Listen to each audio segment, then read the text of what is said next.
Finally, a little bit of breathing room for home buyers.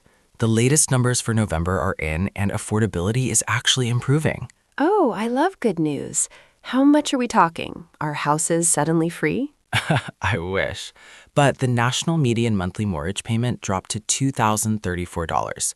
That is down $5 from October. Okay, $5. That's like one fancy coffee. Is that really something to celebrate? Look, you have to zoom out.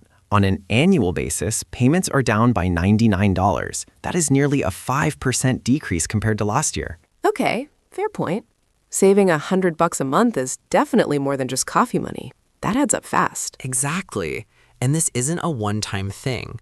The Mortgage Bankers Association has this index called PAPI. Pappy. Sounds friendly.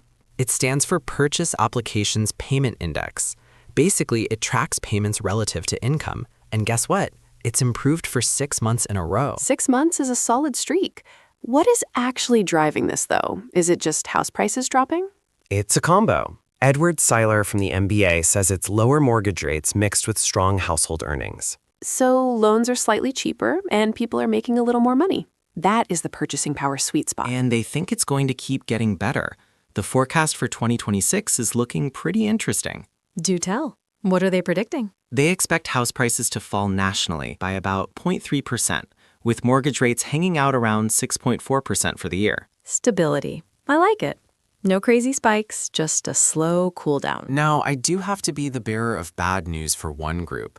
If you look at the lower payment borrowers, the 25th percentile, it actually got a little tougher. Oh no, really? What happened there? Yeah, their median payment actually ticked up slightly to $1,409, so the relief isn't totally universal. That is tough. But you know where the math is working out? Comparing buying versus renting. Spot on. The mortgage payment to rent ratio fell to 1.35. Basically, buying is getting more attractive because rents are still climbing.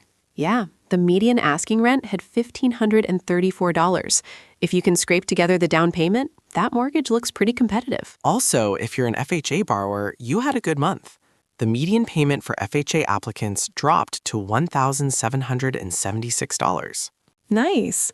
What about conventional loans? Conventional was pretty flat compared to September, sitting at $2,063. So the FHA crowd definitely saw the bigger win this time around. Okay, geography quiz. Where is it hardest to afford a place right now based on income? The PAPI readings say Idaho and Nevada are at the top of the tough list. And if I want a bargain? Pack your bags for Louisiana or Connecticut. They have some of the best affordability readings in the country. The best part of the report? Affordability improved across the board demographically. Black, Hispanic, and white households all saw better numbers in November. That is what we want to hear. 6 months of progress. Let's hope we make it 7. Fingers crossed. We'll keep tracking the numbers. Thanks for listening.